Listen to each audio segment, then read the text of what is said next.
वर्षानुवर्षे जगाचं पोट भरलं, पण माझ्या घरातच अनेकदा उपासमार आली. यंदा मी फक्त माझ्या कुटुंबासाठी पिकवणार.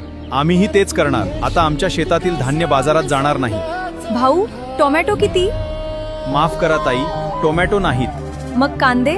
तेही नाहीत. शेतकरी माल विकत नाहीत. आई, आज डब्यात फळं का नाहीत? बाळा, दुकानात मिळालीच नाहीत. पैसे तर आहेत ना आपल्याकडे? पैसे आहेत बाळा, पण अन्न नाही.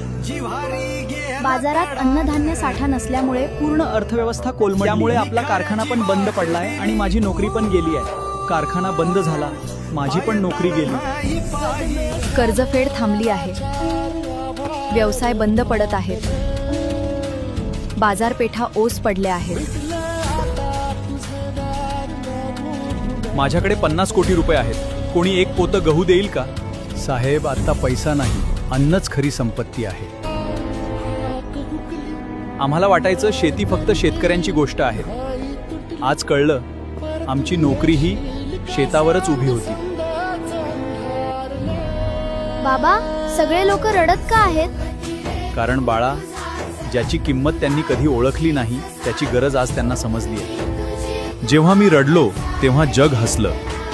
सोनं संपलं तर दागिने थांबतात, पेट्रोल संपलं तर गाड्या थांबतात, पण शेतकरी थांबला तर संपूर्ण जग थांबतं. पैसा छापता येतो, नोकऱ्या निर्माण करता येतात, कारखाने उभे करता येतात, पण भाकरी ती फक्त शेतकरी वाचला तरच जग वाचेल.